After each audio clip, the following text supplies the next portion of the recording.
but unmuted. Hello, everyone. We are live and in person. What's the name of this show, anyway? It's called Awesome Chicks. Chicks Rule. So it's Bill, Wendy, and Jonathan with Carolina Capital Management. If you want any information on us, you can find it at carolinahardmoney.com. If you're a borrower, please click the borrower tab for information. If you're a potential investor in our fund, go ahead and click on the investor tab. Don't forget to share, like, subscribe, all that good stuff. That's right. That's exactly right. So we have a great show. Yes, it's all we about do. women. So That's I don't know why right. Jonathan and I are even here. Well, we figured we'd make you guys look good. That's that's our goal. I appreciate that. That's our goal. That's our goal. We needed to have a little in the mix because we know we have a lot of males that are watching the show, right? Because it isn't just about women. This is about true real estate. It just happens to be a lot of women running it, which is the great. way it should be, by golly. The women are the smartest, after all. See, he's been trained well. Very if it well. wasn't for my pretty face, I wouldn't be anywhere. That's right. That's exactly right.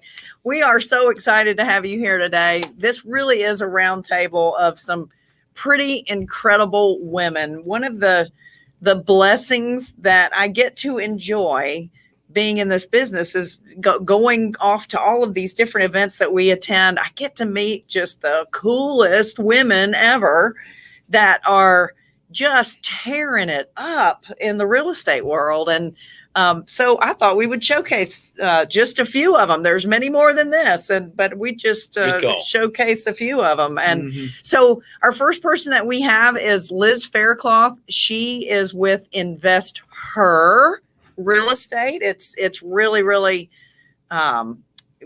really, really an awesome consortium of women. She also is going to talk a little bit about a summit that she's going to be doing here shortly. Our next person that we have is Dawn Rickabaugh. There's Liz. Say, hey, Liz. Hey, thank you so much for having me. Excited to be on.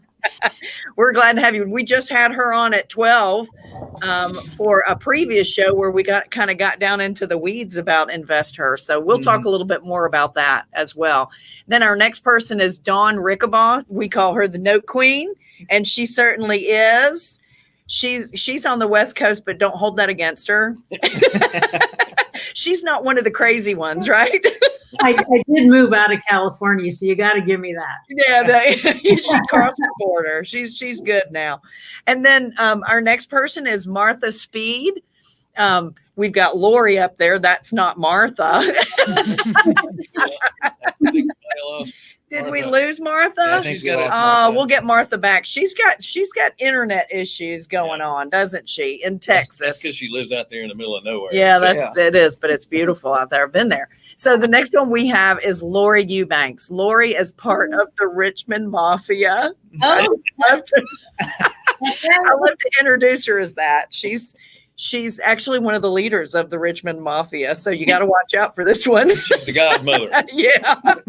Yeah, the godfather brought me in. That's right. That's exactly right. So we're so glad to have all of you on the show with us, and really, I just want to kind of dive in and get started. I'm sure Martha will call back in, and we'll get her. By the way, if any of you guys have a question for our guests, that's a good one. You can type it into the chat. Yeah. If we have time to ask it, we will. If not, we'll get back to you someday.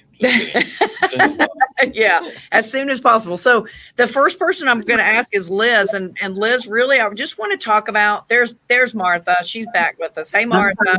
Hey, sorry. That's okay. You had to leave. Now, I hope I have a better connection. I know. That's okay. We'll work around that for sure. So Liz, the first question goes to you. How is it that you got started in this business, in the real estate business? Sure. So, I was, this is going to be a repeat for you. I'll make but it as, it's okay. I'll change something around. So it's interesting for you, Wendy, Bill, and Jonathan. No, about 15 years ago, I was finishing up grad school and started a job, in the corporate world doing team building and really soft skill training. And then my brother-in-law handed me Rich Dad, Poor Dad. And I said, wow, that's an interesting book. And I was into reading those kinds of books. And I read it. And at the time, it was my then boyfriend. I gave it to him. I'm like, you got to read this book. And then we're like, hold on. This is like a whole new world was opened up to our, passive income and the power of real estate. And none of our family had real estate and, investments, very, working class, middle class families, great families, but no one had these real estate investing businesses. We didn't even know really what that meant. So we just started to take courses and we just got very, just in passion of the power of real estate and the transformation that could be made of, buying properties and making it better and, really, really helping the community too. And also obviously helping your own financial trajectory, so to speak. So at that point, we just took about a year of courses, everything we could at our local RIA group. And after a lot of just studying and reading books and everything we possibly could, we bought our first duplex in about 15 years ago, and we built up a portfolio over the years, more multifamily in 4 states, apartment building investing. But we've done fix and flips. We have a commercial building. We've bought raw land. We've kind of done it all. But multifamily is more of our focus now. That's awesome. And do you still have that duplex? We don't have that duplex. We did a 1031 exchange. It was in Philadelphia. Oh, good. So we did a 1031 at the time because we moved to New Jersey, and we said let's buy something in New Jersey. So we bought a lot in New Jersey, but at the time, and really got focused on that market, and then those sort of things. So yeah, we sold it about 2 years after we bought it, but just because we wanted to focus on another market. Right. I thought they called them twins in Philadelphia. Yeah, that's right. Duplex. It was an attached home. Yeah, it was in a little town called Roxborough, if anyone knows Philadelphia. I do. Mm-hmm. Yeah. Our 2 tenants moved out the first week we bought the property. We found bullets in one of the units. We're like, okay, this is welcome to landlording 101, right? So we really cut our teeth in landlording and just what do you do, so to speak. But that's usually you find drugs and human feces and all kinds of fun stuff. I remember the first time I ever went into a house, I was on the phone with somebody and negotiating the deal. I was on the phone with the seller. I opened up the front door and these roaches just fell down on my head. Oh God. And I said, well, the price just went down. So what about you, Dawn? How did you get into the business, Miss Note Queen? Yeah, well, so I was an RN. I graduated, from BYU, actually, with my bachelor's in nursing. And I went to work in Pasadena, California. And I went from ICU, then quickly to ER, where I worked for a few years. I really loved it there. Then had a lot of life changes that happened, 3 kids in 3 years, and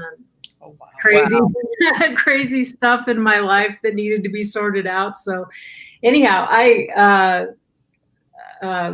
was a nurse all during that time. And then I started to just have the idea that I could learn. Somehow I thought I could be able to figure out how to not trade my time for dollars. And so I started going to all of these courses just on the weekends, right? Because you got 3 kids, 4 with the stepson. But, and so just on the weekends, I would take all these courses, still just working my nursing job. And then the note business is the one that caught my attention, just kept my fancy. I tried every thought on, and I just keep coming back to, I just love that calculator, and I love the whole idea of it. So I was a tire kicker from probably 1995, 96. I started just going to all of the note conferences, or several of them. And it wasn't until 2004 where I said, you know what, I just need to sink or swim. So I quit my nursing job on a dime in 2004 and said, here we go. Wow, that's brave. Yeah. So I guess that's enough on that, maybe. No, that's good. So in the note business, and Martha's going to talk about this too. It's kind of, it's so different. Notes. I'm in the note business too, but the note business just seems scarier. There's, it's a house you can touch and you can feel it and you can see it and you can smell it, and it just seems like a natural progression. Notes, that's a scary thing to start off with. That's pretty brave. What was it about notes that made you go, I'm going to give this a try? I don't know. I guess it seemed sort of different and niche. And then I just really geeked out on the financial calculator. When I figured out that, I just felt really, really smart, It was just different. And I don't know, just the challenge of it, or the nicheness of it. Like, it wasn't, I don't know, that's kind of maybe a fault. We could call it a fault, that things have to be a little more complicated. That's just someone who needs drama in their life. No, I don't know. But I started with, it's funny because most people start with real estate and then they probably progress into paper quite naturally. Opposite for me. So I just went into the note business side of it. And then now I do as much or more real estate actually, but the note business, understanding that secondary market, is giving me a huge advantage in real estate, because owner financing is just fluid and easy and to put together. So. I'm going to have you talk more about that in depth too, because the twist that you're putting on seller financing now is pretty cool. Yeah. Jonathan said you're speaking my language. He's kind of a calculator nerd too. Well, I mean, I started in the note business as well, and I love it. You can make your note buying models as proprietary as you want. You can make any triggers you want. It's really cool. It's state specific. You can really geek out on it. Yeah. I tell people, I've always said this to people that I'm speaking with. If you understand the note business, you can make any deal work. Mm-hmm. Yeah. In real estate, because it's all based on terms. Everything's about once terms. you understand collateral and all the documents that make up your collateral, and Dawn, she could probably go in and teach a seminar on splitters and spreaders, and when you understand that, there's no deal that you can't do. Right. That's really cool. It is. It truly is. And that takes us to Martha. Martha's in the note business as well. Martha's not with us. Oh, Martha left us again. No. Her and her. There she is. She's here. I'm sorry. So I connected direct with my Ethernet, so hopefully y'all can stay connected. Awesome. You That's sound great, too. excellent. That's Awesome. excellent. So Martha, you're in the note business. You're also in a very unique type note business. Talk about what it is that you do and how did you get into that? Well, I actually got into the note business because my dad had gotten into the note business when I was in high school. And so I'd grown up in a rental related family. We owned a lot of rentals, and but then my dad got into the note business and taught us the business. And so from there, it's just progressed. We have a lot of different families of companies from capital funds where we buy bulk acquisitions, to training. And then what I do personally is I work with passive investors, and I buy assets for my retirement accounts. And then I have investors that'll buy the front end of the loan. So that's kind of what I do now. But it just started out, and it's still a family business. I mean, our kids are coming into the business now, and they like more the real estate side of it, but I've done every part of it too. And I think it's really neat too that you're so focused on buying notes for IRAs in your family. That's so super cool, because you're setting up a true legacy, right? Mm-hmm. Well, that's what I'm working at. And it means a lot to me because the way that my dad structured buying notes for for himself was to use that income, that passive income, and as future income to take care of my mom if anything happened to him. And unfortunately, my dad did pass away in his 50s. Wow. And so we've just continued to build my mom's portfolio. And so, my mom's never had a struggle because of it. We manage her business. We oversee all her loans. She has almost 500 loans. But that income takes care of her. And then, so I'm trying to build the same thing where, if we need the income in our Roth, if we needed to take out a required minimum distribution, we could, but we could also leave it to our kids or our grandkids. And so I think that's what's so great about it is helping not only to build for myself, but to build for the next generation and then the future generations, and to teach my kids how to do it. Right. That's really important to me, is because it is a family business. We really spend time helping our kids understand the structure and what we do and how the business works. Awesome. Are they taking interest in it? Do they take interest in it? They've bought more on the, like I said, on the real estate side. They've got some rentals. We've got, Hudson is working in the business. So they're coming into the business. We let them pursue what they wanted to go do. Right. But they can still do this on the side, and it can be, a sideline for them that helps them in regard to, just building their retirement too, or adding to it, right? What they're already doing. Right. Right. My kids have been involved in what I do from day one, and all three of them are saying, I don't want anything to do with the real estate business. My mom worked way too hard. I'm not interested. Actually, my youngest is a little, he gets the fact that if I do real estate, then I can do what I really want to do. So he gets that, but it's funny trying to get them involved. Lori Eubanks is, just the sweetest person on earth. Martha's in a women's mastermind that we did, and Dawn too. Dawn was in that first one where we've all kind of first met Lori. She was this really sweet little, has this beautiful voice and just seems so, innocent and new, and man, she will take you down. This girl has got it going on. And you've just taken real estate by storm. It's just amazing what you've been able to accomplish. Tell us a little bit about your story. Had me muted. Thank you so much. I've really enjoyed getting to know all of y'all. I mean, through the women's mastermind, and just our network is so strong. So I really appreciate all of y'all having me.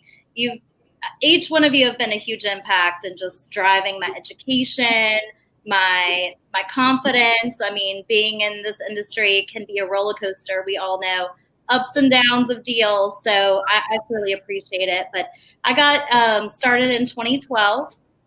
I have a family of four little ones. I'm a single mom, and I jumped into real estate when I got on one income. Our family went through that change, and there was some things that, we had to pay bills. So we, looked out there, what else is out there. And that's when we, got into real estate. And my first project was a total gut, very much a roller coaster ride. So I know a lot of people in my network have really talked me off the edge, as we all do.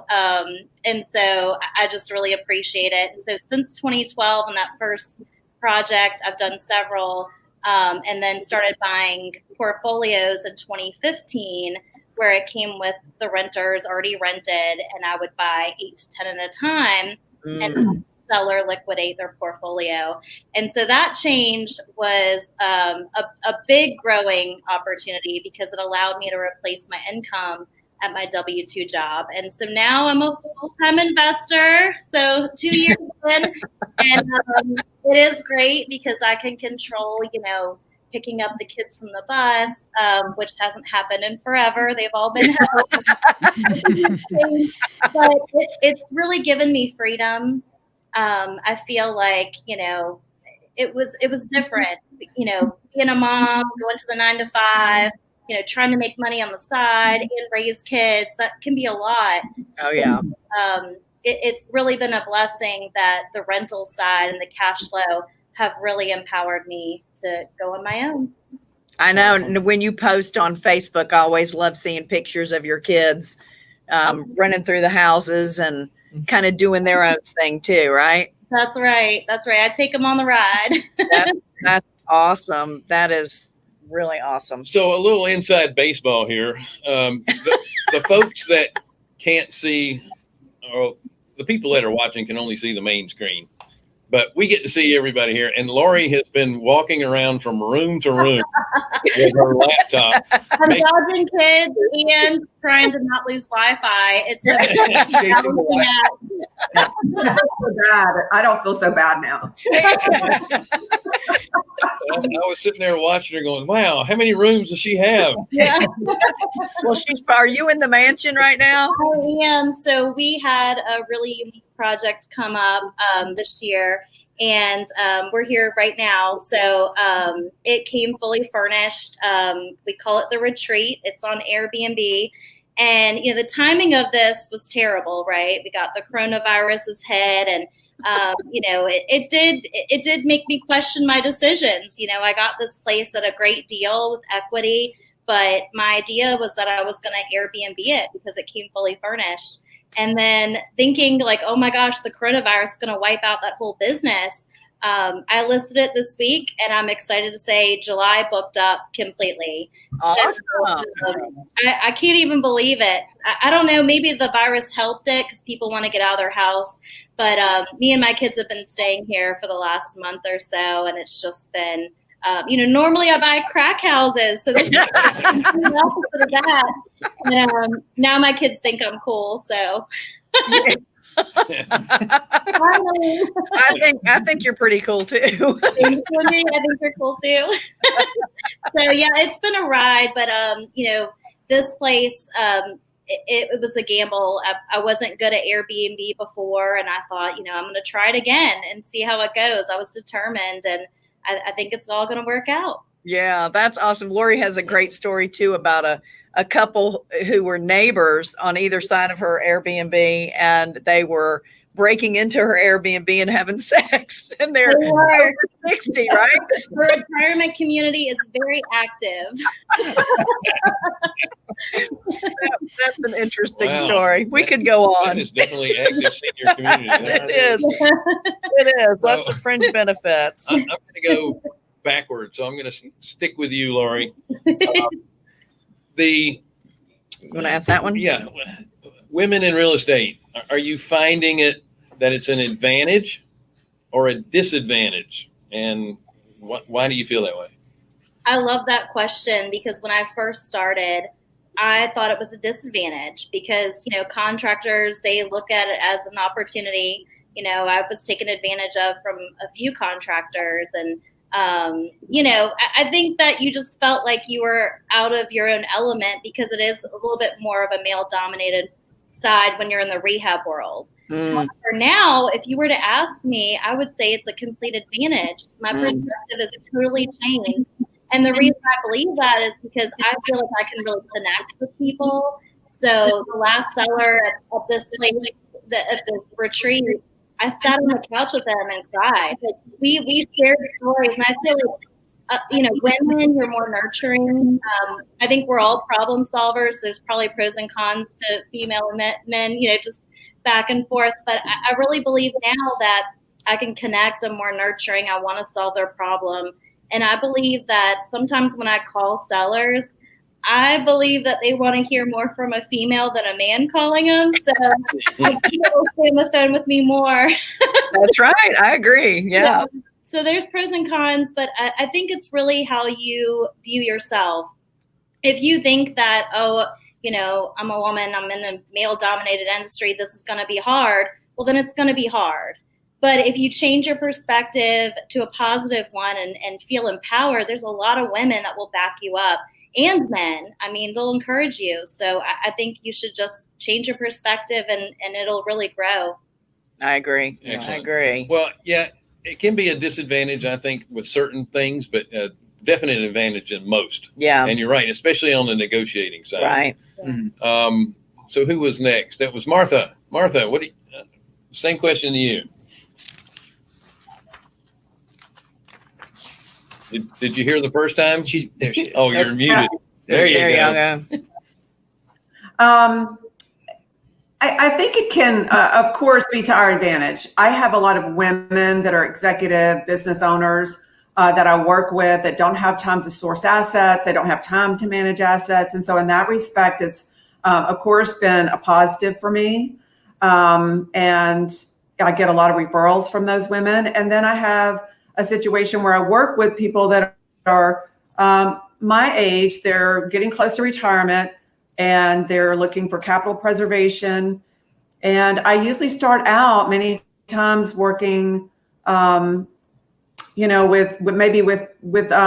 the husband, but then, I love for him to bring his wife in. And a lot of times then we end up doing a lot of the paperwork and getting that done with the wife. And so in that respect, it's helped me a lot too. I think they feel more comfortable, the women do, working with me, than if they were trying to pull this together, with a guy, because I feel like it's kind of like Lori said, I'm a little bit more willing to handhold and just help them through the process the first couple of times so that they can learn, especially if they're dealing with a self-directed IRA. I have a lot of customers that come to me that have IRAs, but they're not self-directed. And so we help them move their funds into self-directed. And then, I go through the process of teaching them how to complete the forms for the direction of investment to and close the transaction. Mm-hmm. So, and I think a lot of it just has to do with your knowledge and comfort level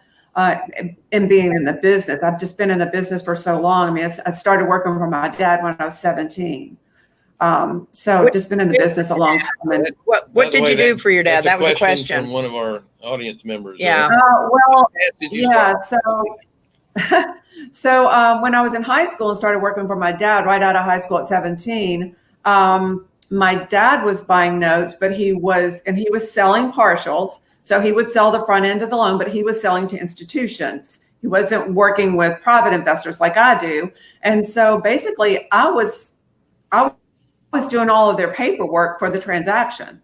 So I learned to do it really early, and just so it's just second nature to me now, as far as all the documentation that's required and the processing that's required to close the transaction. Okay, awesome. So for those of you who think partials is a denture, it isn't.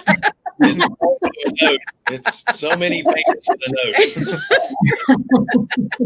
It'll make your teeth fall out if you don't understand it. So, on your turn. I was going to answer that on the next part of the question. Okay. So, what is a partial? I'll address that. Okay.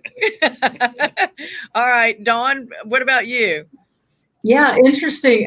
Back in the early to or mid to late 90s, I think, when I was starting to hang around at all of the note conference things, it was very male dominated. I think Donna Bauer was formally educating, but I don't know that I never even met her. And so to me, it was all men. And then even in the hard money people that were sort of mentoring me early on, informally, they just said, when I accidentally got this Note Queen brand going, which was actually not my fault, but they said, you know what, you're never going to make it. No one's ever going to take you seriously.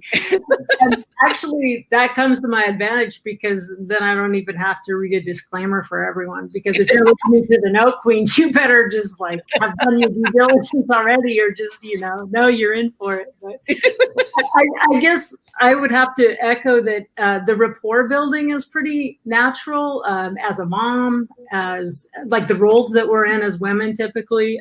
4 kids, and I was a nurse, so I'm in the healing arts there. And then I think it's super natural when you're very relationship oriented, it's kind of like everybody's that's everyone's my grandma, everyone's my grandpa, everyone's my kid, my brother, my uncle. So it's like, how could I do wrong or take advantage of someone? So you're naturally trying to cooperate and balance the equity, the risk and reward, and the financial gains, and so that no one side takes everything. I think it's just sort of built into us a little bit. I don't know.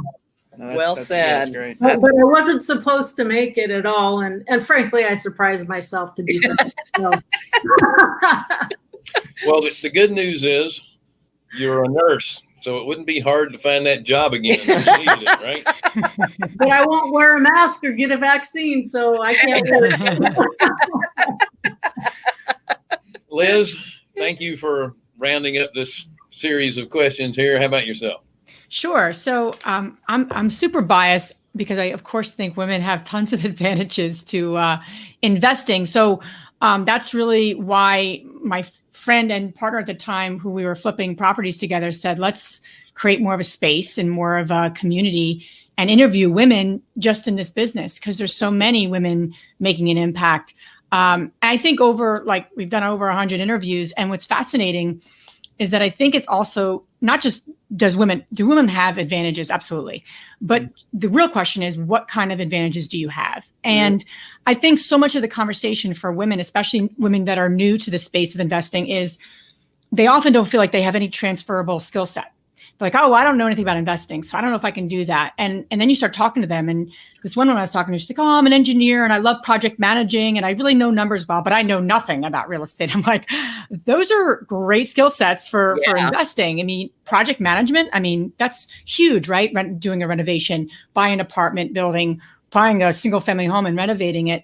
And then engineering and knowing your numbers and everything. So I just think a huge piece of this is knowing what skills, what experience, what personality traits do you bring to the table? And I think women are so quick to say, I don't know this, so I can't be good at it, versus what do I have? Because give me 5 minutes with a woman, I probably can help them see, or anyone can help them see, they have some skills to bring to the table. I don't care if you've been a stay-at-home mom for 20 years. You have amazing skills to bring to the table for investing. So I think the question is more of that, is discovering that for women, and women owning that and knowing it, and then being able to bring it out to the world and okay, I want to get into note investing. I want to get into the, buying and fixing and flipping, or I want to buy small multis or do the Burr method or whatever. But knowing what you bring to the table, and then knowing what gaps you might have in terms of what kind of strategy you're looking to go after is really the biggest question, because you bring advantages. There's no question. It's just knowing where your skill set will be most optimized. And I don't know. I want women to stop underselling themselves, because they bring so much to the table. Well said. Well said. By the way, just in case, we have a severe thunderstorm right over top of our head. Yeah. So if we run, if we disappear, that's why. We get under our table. Well, and Liz hit on something. I mean, everything in real estate you can teach. Yeah. You don't need a PhD to be in real estate. It's very simple when you break it down to its building blocks. Right. What I have found, and as a personal experience, you are a living embodiment of this, Wendy, is that drive and that motivation, that when I have found that when women take that initiative and they say, I am going to do this, they hit real estate with more drive and more initiative than any male counterpart, which makes them, that's a crazy. Huge, crazy. That's a huge advantage, because you can learn everything. It's the drive and initiative that you can't teach. Yeah. The never give up. The never give up thought, I think is really, really important. So Liz, I'm going to start with you on this third question. It's, and all of this is true with all of us women here are in different stages of our lives. I have teenage kids that I'm trying to kick out.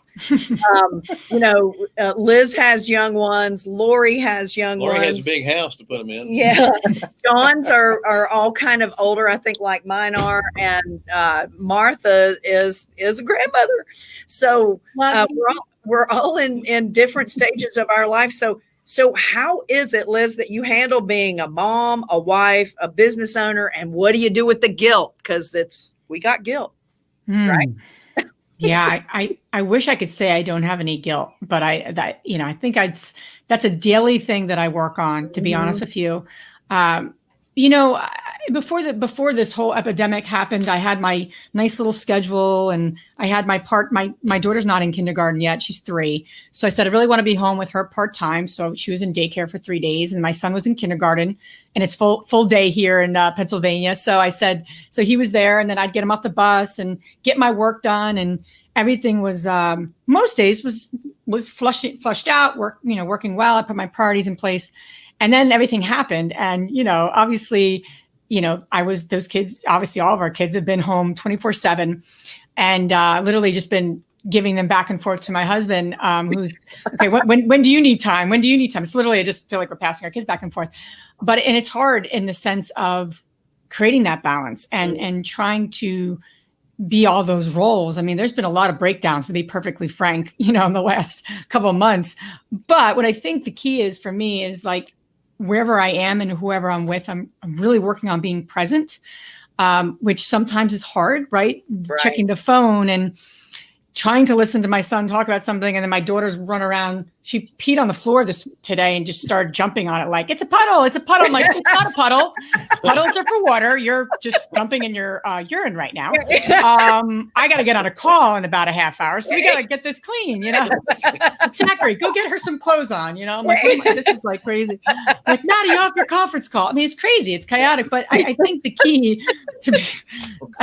is I'm trying to have more grace with myself, and that's important. And then the second thing is really just working on being present. I didn't check my email this morning because I'm like, I'm with the kids this morning until we're here. So yeah, being present and just having some grace and some and wine has certainly been helpful. Just to be honest with you, I love white wine. So, I buy the box of wine now. I don't even get bottles anymore. I just know. Go straight for the good stuff. Just go for the 30 glasses in the box. That's awesome. That's awesome. What a great answer. How about for you, Dawn? How do you deal with the juggling of, mom, wife, business owner, and what do you do with your guilt? Yeah, when I jumped off in 2004 into this entrepreneurship that kind of, took everything by storm, affected our lives quite profoundly. My kids were in that junior high range. They're all 4 of them are within 3 years, three of mine and a step. So they were all in this same age range together. And frankly, and I was working really, really hard just to try to get something new to get off the ground, something I've never done. W-2 to entrepreneur, I did not make that look graceful. The road to the queendom was not paved in gold. But anyway, the reality is I wasn't there for them for everything that I always thought I wanted to be. I thought, my youngest daughter and I, we really share a joy of backpacking and things. And I thought, when she's in we're going to go do all these things. Well, that's, just when I needed to spend so much time and effort just recreating myself from, the inside out and the ground up. And so frankly, I did miss a lot of things. And guess what? Other kids have parents that work. So the things that I miss, though, when you create enough intimacy and enough emotional safety, and that you keep working on your own issues, so my own guilt or my own failings, and bringing in that grace, or this, like, I love and forgive myself and everyone else, like we're all kind of doing the best we can usually. So if you keep working your own stuff, guess what? Now that I have more time and I'm more established, the kids just sort of, they're all in their late 20s now, and they'll come back around to heal those pieces that we miss, because we've maintained the intimacy, the honesty, the transparency. Everyone's working their own stuff. And so if I'm just available, anything that they missed or that I did wrong as a parent, they'll come back for healing. And so one by one, the kids at different times come back to let me fill in things that I may have missed. And right. It's a beautiful thing. Well, that was so well said. So well said. Martha, how about you? Myself here. Can you hear me? Yes. Okay. Well, now that I'm a grandma, I've moved on to the next stage. So I can only look back at when my kids were younger, and when I actually I stayed at home. I was just a stay-at-home mom, for a while. I didn't work at all, and then in the mid 2000s, about 2008, I started buying foreclosures, and we rehab them and then resell them. And so I can remember what it was like. My youngest was just starting preschool. He was about 4. And the way that I dealt with it is I got up really early. I left the house early, and I would just made it a point to always be back home, between around 2:30 or 3 when they were done, so that I could spend that time with them in the afternoons. Right. And it was just, and I just felt like that was the best thing I could do, was just be there at that time and spend the rest of the day with them. So I was always there. We always, sat in the kitchen and cooked dinner together. We did homework together. I mean, we sat as a family and did those things. And I know a lot of families, everybody has a different view on that and how they structure their family. But for ours, and I know you've been to my house, Wendy, so ours is the kitchen is the heart of the home. Right. And we spend our time in the kitchen all together. And so, it was difficult, but then I have to agree that, I look back and my kids, they're great kids. They turned out great. I mean, they're it's like Dawn says, or someone said, like, there's a lot of working moms now, Right. working moms. Right. And so, and sometimes, life can be hard, and you make your way through it, and you find out down the road your kids are fine. Your kids Right. were just fine. No matter what. And, yeah.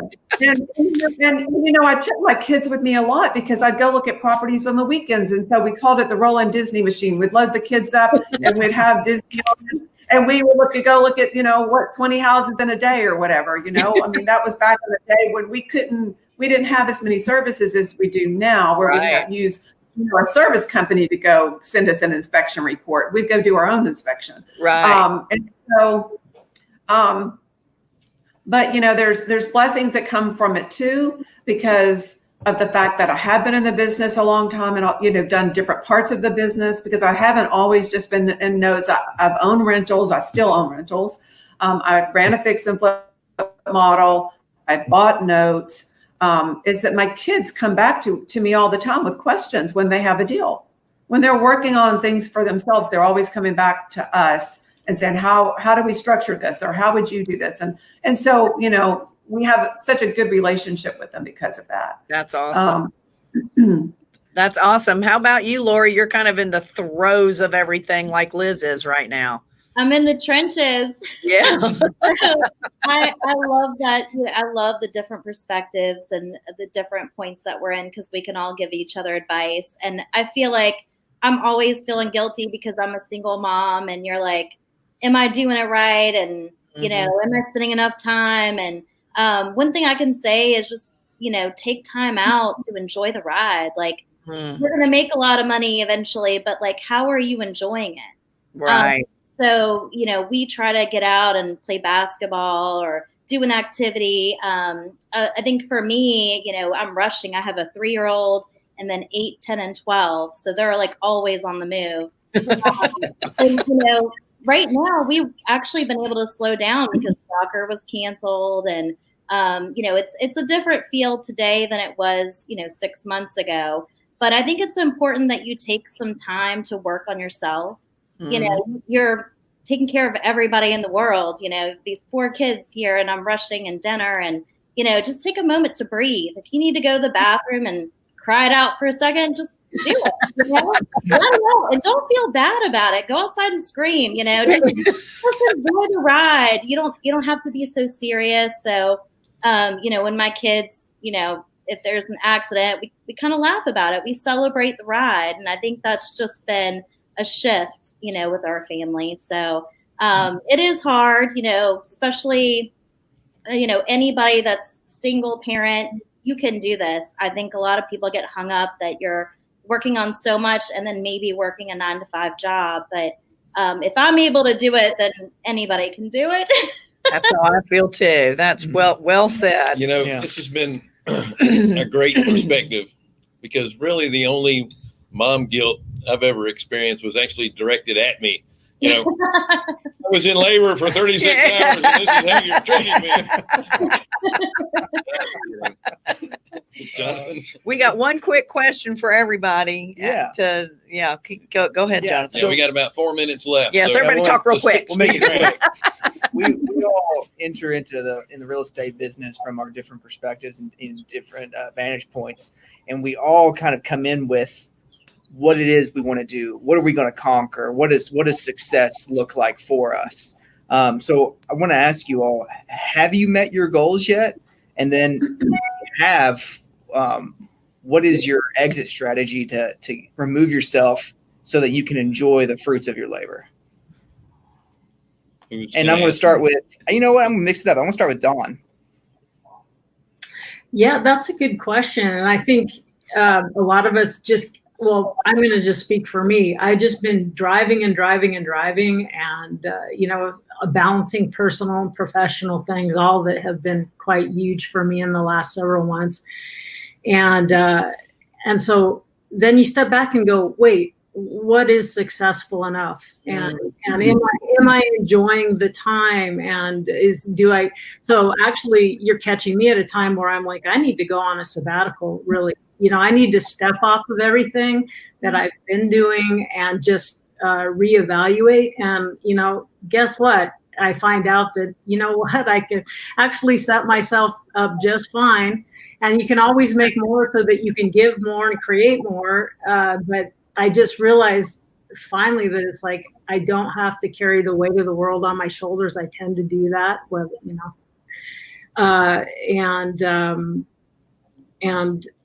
and you know what? If I didn't do any more, just the positioning that I've done now, I could have my basic monthly net covered. So if I have enough passive income to cover my very low monthly expenses, then I'm free. So, yeah. That's awesome. Yeah. Great. We'll go with Martha next, if you would. Yeah, I feel like I'm always reevaluating and resetting goals for myself. But, I buy really high quality performing loans on nice real estate. Some of it's working class, but I had to do a lot of sticks and bricks also. And then I sell the front end of that loan to a passive investor. So let's say I have a 20-year loan. Well, I'll have an investor that will come in and maybe buy 8 to 10 years. And that is what we call a partial. And so I'm buying for retirement. It's kind of like icing on the cake. My as far as my default rate is really low. And so I feel like as far as an exit strategy is that, with buying these performing loans is that I can kind of step away and monitor the loan on a monthly basis or have someone do that for me. So, I feel like it's a situation where I can have this passive income coming in. I'm also having another investor have passive income because they're going to receive all their payments before I get anything. Mm-hmm. But it's a situation where, we could just have somebody from our office oversee it, or I could hire somebody to help me part-time just to monitor the loans. And I only really have to step in on something if there's, an issue with the loan. Right. Yeah. Right. That's great. Yeah. Great. So, it really does allow me a lot of flexibility and allows me to set my own schedule and to travel when I want to. And so I enjoy that. That's awesome. Not being a slave to what you've created, but creating something so you can be free. That's right. That's right. Liz? Yeah. I always think of it in terms of time freedom and money freedom. Mm-hmm. And so I left my corporate job about 7 years ago. and to have my first child, and then I never went back to that work. And so I had some time to just dig deeper in our own business, on our real estate investing and some of our properties, and doing some work there. And then this, having a space to have a passion rebuilt for myself, because I worked in corporate for 12 years and did well, but it just wasn't my passion anymore. So, and I love real estate, but creating space for women in this business is really my true passion. And it's just really giving me an opportunity to jump into a whole new, a whole new world, so to speak, or a whole new business. So the time freedom is great. And in terms of money freedom, yeah, we've built up our portfolio, our multifamily portfolio, and we'll buy kind of Class C sort of assets and then turn them around. So we're still in a turnaround with 2 of our buildings. So I think as we keep, we're not looking to, get 10,000 units by any means. We're just looking to keep building steadily and really optimize the units that we have, and so that we can pay our investors back and obviously pay ourselves and all that good stuff. So, but yeah, I'm in an interesting phase of my life too. I feel like I'm, with little ones home, I still have this passion to support women, and it's giving me a lot of life, and it's giving me a lot of energy too. So that's awesome. Excellent. Lori. Yes, I feel like I'm always a work in progress. The way that I would describe it, because my goals kind of change all the time. And right now I'm kind of on a wholesaling kick. So I do transition with the market. But overall, my ultimate goal would be to get my kids involved. Martha talked about that. That has to be the ultimate compliment. If my kids said, teach me, I'm going to drop everything I'm doing. And so I've been working on them. When they were younger, I would take them out to all these job sites, and they would get burnt out. And now when I mention I'm going to go look at a house, they don't even want to come because, been there, done that. So I've been trying to think of ways, and just, also looking at outside the box. They don't have to do real estate. But, my goal is just to open their eyes that they don't have to work a 9 to 5, that they can explore the world, and they can, do what makes them happy, because that's really the ultimate goal. So my exit plan, I have some rentals. I now have this Airbnb. I'll continue to flip shorter term flips while the market's doing, this funny thing. And, we'll just try to make money through it. And then the ultimate goal will come, when my kids are getting a little older. But right now they're making their own YouTube channels. So I see that they have this creative side. I'm really just trying to influence it to grow more. That's awesome. Excellent. That's awesome. I want to get Liz on real quick to talk about the seminar that you're going to be doing, or the summit that you're doing for Invest Her. How can people learn about that, and tell us a little bit about what it is and how much it is? Sure. So yeah, we're planning a 1-day virtual summit for women real estate investors, and it's a 1-day summit. Our theme is Stronger Together, and we brought on obviously women speakers, and everything from real estate investing to self-care to business strategies. So we have a couple of women talking about creative financing. We have someone talking about macroeconomics, and just in a fun way, I guess we can make fun. You could have fun and talk about macroeconomics, and also have women talking about self-care and mindset. And it's going to be about 7 sessions in the day. And it's just about bringing women together that are investing, that are trying to level up their own lives, become financially free, but do it in a mindful and way that we need to do as women. So because we're wearing a lot of hats and we're doing a lot of things and trying to please a lot of masters. So we have to please ourselves.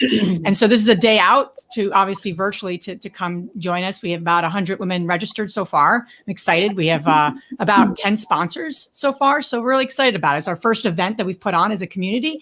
And it's June 12th. It's 1 day, and it's $47. And you can go to our website, therealestaiteinvestor.com, and just click on virtual summit, and love to join us, because we're going to be doing more of these types of things, and sounds excited like to serve women. So much fun. And will people be able to talk with the group while they're there? Will they be able to have reaction with you? Yeah, so we're not the total experts on how to run, like, obviously virtual summits. So we've been doing a lot of research because we've been doing it on Zoom, but it's through their webinar functionality, and we're going to have like a lunch Q&A with me and Andressa and just any other women who want to just not, take a break from the day. So we'll do that, and then we're going to have a happy hour after at 5. That's awesome. A virtual happy hour, but yeah, we're still figuring out, right? we can hear everyone. There's a way to unmute people, but I'm trying to figure out how do we promote people to going on video. So we're trying to figure out that tech part, but that's the idea. And then obviously our free Facebook community will be a way to have women kind of continue the conversation. Yeah, that's awesome. And the reason why I asked that is that we've got a question where somebody is asking, Let me read it. I can't see that far. What do you recommend for someone who wants to start but has little capital, about 5,000? Yeah. So that'll be a great question to hit for a seminar like that. So, gosh, and I think the biggest thing to start, like we all probably can answer that, but is to start getting in touch with your why. Like, why do you even want to do this? Because there's a lot of ways to make money. There's a lot of ways to lose money out there. Yeah. And real estate investing, there's a lot of niches. There's a lot that you need to know, or someone on your team needs to know. So if you don't have a strong enough why, like a deep why, which I think all these women, these amazing women I've been on this panel with, we all have probably a deep why that motivates us to keep moving or keep reevaluating. And if you don't have that, I wouldn't direct you to reading anything about investing yet. Just figure out your why, get in touch with it emotionally. If you have that, then any challenge or strategy, that's all afterwards. Yeah. Well said. Very well said. I just have to brag. These are just a few of the awesome women that I call my tribe that we get to interact with. I just feel so blessed, and we're so grateful that you each took the time to come and spend an hour with us and teach other people and just share your stories and open up. And it's been awesome. We just thank you so very much. So this is the conclusion of today's show. We did run a little bit long. Sorry about that. That's okay. We had great content for you guys. Fantastic. Yeah. If you need to find out more information about us as a borrower, Carolina Capital. No, that's not right. Carolina Hard Money. CarolinaHardMoney.com. Click on the borrower tab. He's only worked here a few weeks. He's new. The part about getting old that I hate. So if you're a potential investor, CarolinaHardMoney.com, click on the investing tab. Don't forget to subscribe, share, and like. Ladies, thank you so much for joining us. Really appreciate it. It was Thank you for having us. We've got some great feedback from the audience, and they really appreciated it. Mm-hmm. So have a great day, y'all. Thank you so much. Thank you.